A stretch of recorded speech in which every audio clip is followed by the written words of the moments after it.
Welcome to the Explainer. Today, we're zeroing right in on Chapter 3 of our source material, and we're breaking down the exact sequence of a suspected DUI stop. Look, this chapter tackles literally the most high-stakes situation a driver can ever face. The consequences? They are immense. We're talking potential criminal charges, losing your license, the whole shebang. But you aren't powerless here. By the end of this Explainer, you're going to know exactly how to protect yourself, both legally and safely. Okay, so what actually happens when a totally routine traffic stop suddenly flips into a criminal investigation? Because the second an officer suspects impairment, we are no longer talking about simple traffic law.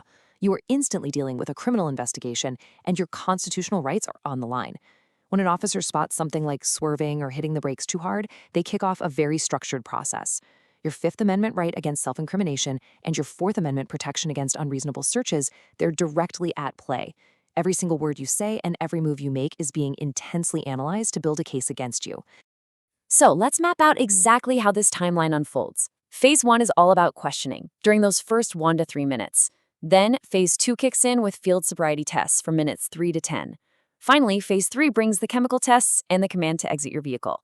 Understanding this chronological escalation is absolutely crucial for keeping your cool and knowing exactly what your rights are at each specific stage. Now, there is a critical legal distinction you have got to memorize right here. The hard line between voluntary roadside gymnastics and mandatory chemical testing.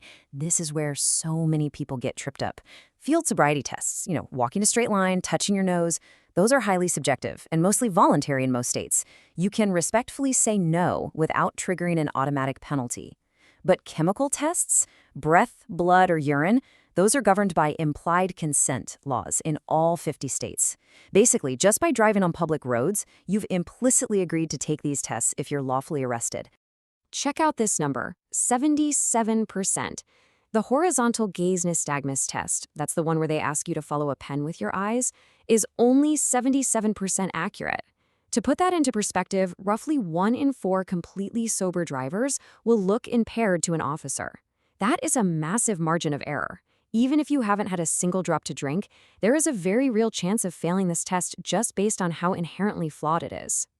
And honestly, because these standardized field sobriety tests are so incredibly subjective, they're essentially designed to be failed.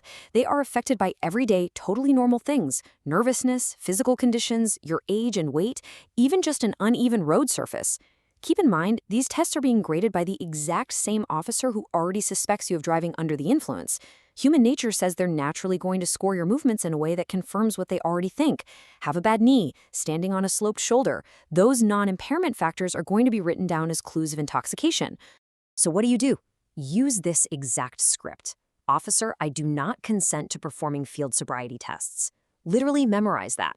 Because these tests are highly prone to false positives, the best legal strategy in most states is to just firmly and politely decline them. Say it calmly. If the officer pushes you and asks why, don't take the bait. Don't launch into a huge debate. Just politely repeat yourself. I understand, officer. I do not wish to perform those tests. Silence and firmness are your best friends here. But let's say the situation builds and it escalates to an actual arrest. While the rules fundamentally change here, post-arrest chemical tests fall entirely under those implied consent laws we talked about earlier. While skipping the subjective roadside test is usually safe, refusing a formal post-arrest chemical test comes with severe automatic administrative penalties. It's super important to remember the massive difference between a preliminary roadside breath test and the formal chemical test done back at the station. Refusing a chemical test is a really complex state-specific calculation. On one hand, refusing eliminates the prosecutor's best piece of evidence.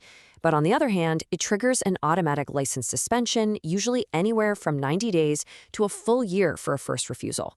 So yeah, the state doesn't get that specific blood alcohol concentration number for criminal court, but your license gets suspended administratively. It's a huge strategic decision that really depends on your specific circumstances and your local state laws. If you do make the strategic decision to refuse, your wording must be crystal clear. Officer, I do not consent to a chemical test.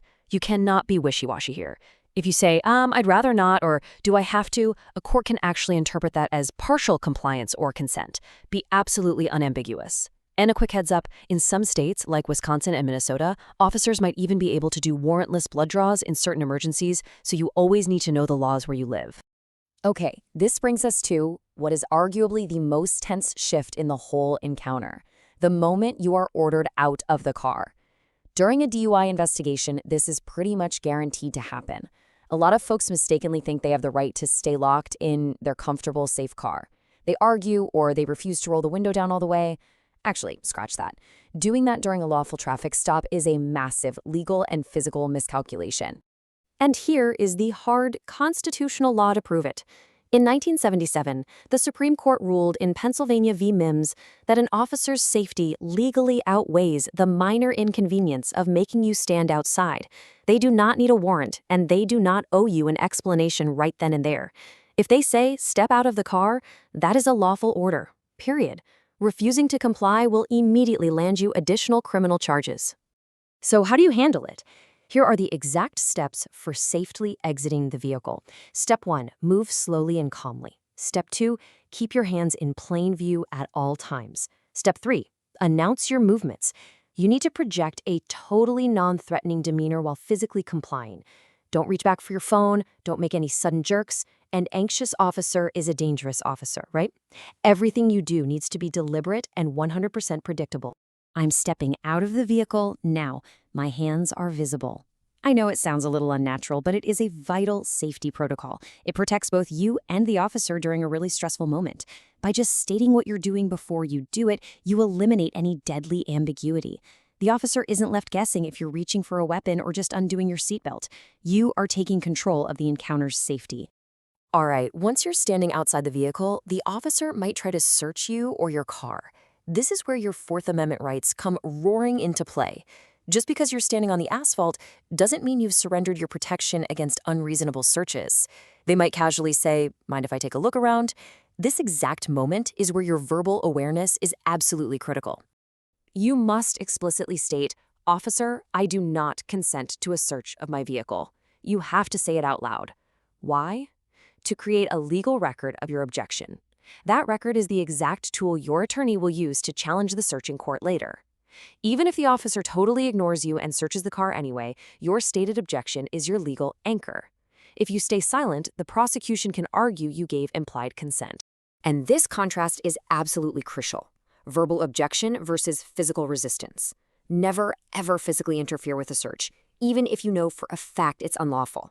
Your battle belongs in the courtroom, not on the side of the highway. Don't block their path, don't slam the trunk, don't touch the officer. Physical resistance will instantly trigger an obstruction of justice charge, which will completely dwarf whatever the original stop was even about. Stand back, watch carefully, and let your lawyer do the heavy lifting later. So, what is the ultimate takeaway from Chapter 3? It's this golden rule. Verbal objection plus physical compliance equals rights preserved. Assert your constitutional rights with your voice, but comply with lawful orders with your body. Look, it's totally natural to feel outraged if your rights are being violated, but the side of a dark road is not a courtroom, and the officer is not the judge. Your number one job is to survive the encounter safely while leaving a perfect trail of breadcrumbs for your attorney. I want to leave you with this final thought for today's explainer. An unlawful search can absolutely be fought in court, but only if you're safe enough to actually get there. Memorize these scripts, stay calm, and empower yourself. Are you ready to use your voice instead of your hands?